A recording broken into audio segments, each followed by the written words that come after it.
اللہ رب العزت نے اہل ایمان کو تلقین فرمائی کہ تم ان غافل لوگوں کی طرح مت ہو جاؤ جو اللہ کے احکام کی کوئی پرواہ نہیں کرتے اور جنہیں اللہ کا کوئی لحاظ نہیں۔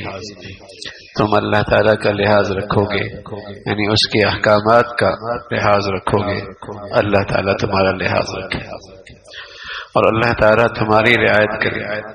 اور اگر تمہاری زندگیوں میں اللہ کا لحاظ نہ رہا اور اس کے احکامات کی رعایت نہ رہی تو پھر اسے ایک سزا اس دنیا میں یہ ملے گی کہ تمہاری عقل ماری جائے گی اور تمہیں اپنا حقیقی نفع نقصان کا بھی خیال نہیں رہے گا، یعنی تم اپنے آپ کو بھول جاؤ گے، تمہاری عقل ماری جائے گی اور تم اپنا حقیقی نفع نقصان کو بھی بھول جاؤ۔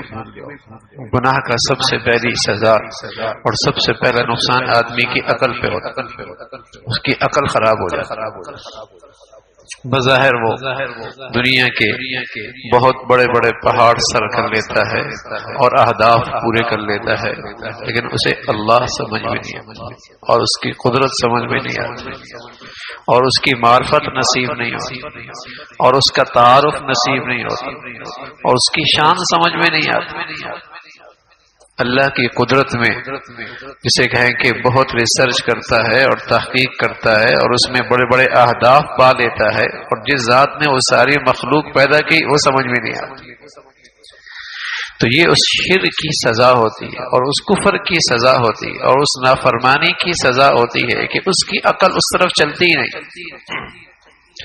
فرمایا تم اللہ کے حکموں کا لحاظ نہیں کرو گے تو اس دنیا میں یہ سزا ملے گی، تم اپنے آپ کو بھی بھول جاؤ، اور اپنے آپ کو بھول جانے کا مطلب یہ کہ عقل ماری جائے گی، تم اپنے نفع نقصان کا بھی تمہیں خیال نہیں رہے گا کہ تمہیں یہ اندازہ ہی نہیں ہوگا کہ تمہارا حقیقی نفع ہے کس میں اور در حقیقت تمہارا نقصان کیا ہے۔ تم نفع کو نقصان سمجھنے لگو گے اور نقصان کو نفع سمجھنے لگ جاؤ گے، کامیابی کو ناکامی سمجھنے لگ جاؤ گے اور ناکامی کو کامیابی سمجھنے لگ جاؤ گے۔ عزت تمہاری نظر میں ذلت ہو جائے گی اور واقعی جو ذلت ہوگی تمہاری نظروں میں وہ عزت بن جائے گی، عقل ماری جائے گی۔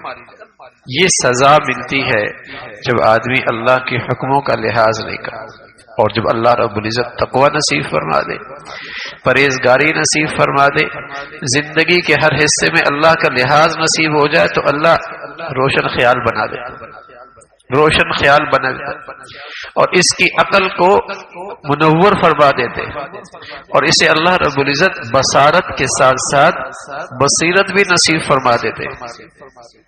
یہ تنگ نظر نہیں ہوتا، یہ دور اندیش بن جاتا ہے، یہ پھر تنگ نظر نہیں رہتا، یہ دور اندیش ہو جاتا ہے، یہ صرف اس چھوٹے سے جہان کو نہیں دیکھتا، نہ ختم ہونے والی زندگی بھی اس کے پیش نظر ہونے لگتی ہے، یہ دور اندیش ہو جاتا ہے، دور کی نظر رکھتا ہے، دور کی نظر رکھتا ہے، روشن خیال ہو جاتا ہے، بابصیرت ہو جاتا ہے۔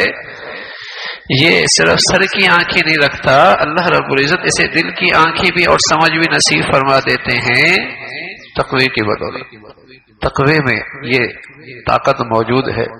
یا ایھا الذین آمنوا ان تتقوا اللہ یجعل لکم فرقانا، اے ایمان والو اگر تم تقوی اختیار کرو گے اللہ تعالیٰ تمہیں فرقان نصیب فرما دے گا۔ یہ فرقان کیا ہے؟ یوم الفرقان یوم التقى الجمعان، اللہ نے غزوہ بدر کو بھی فرقان فرمایا، اس لیے کہ اس غزوہ بدر میں ہر آدمی نے سر کی آنکھوں سے دیکھا یہ حق پہ ہیں یہ باطل پہ، اس کو بھی یوم الفرقان پتہ ہے۔ اور قرآن مجید کا ایک نام بھی ہے فرقان، تبارک الذی نزل الفرقان، ہم نے فرقان اتارا۔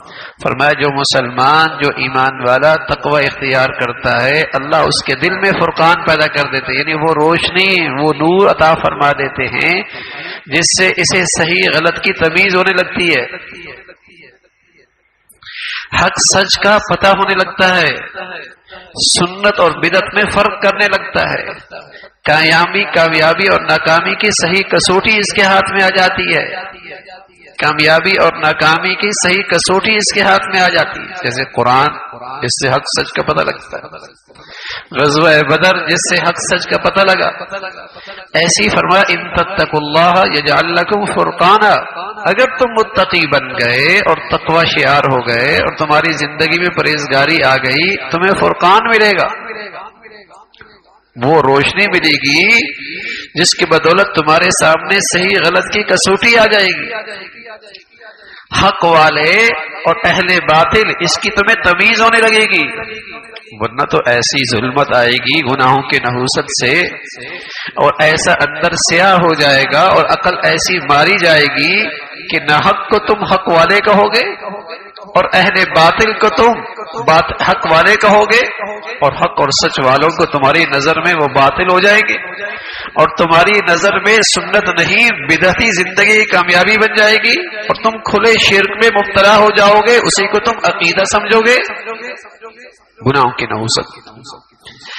تو فرمایا اگر تم تقوی اختیار کرو گے اور اللہ کا لحاظ نہ رکھو گے، اگر تم نے تقوی اختیار نہ کیا اور اللہ کا لحاظ نہ رکھا، اس دنیا میں سزا یہ ملے گی کہ تم اپنے آپ کو بھی بھول جاؤ، عقل ماری جائے گی اور صحیح اور غلط کی تمیز نہیں رہے گی.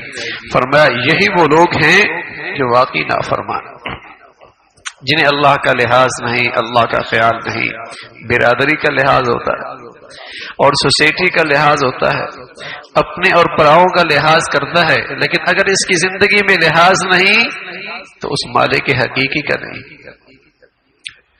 یہ سب کی رعایت رکھتا ہے کسی نہ کسی درجے میں، خوشی کے موقع پہ، شادیوں کے موقع پہ، مجالس میں، زندگی میں، سب کی کسی نہ کسی درجے کی رعایت رکھتا ہے. نہیں رعایت تو اللہ کی ذات کی نہیں، اس کا لحاظ نہیں کرتا.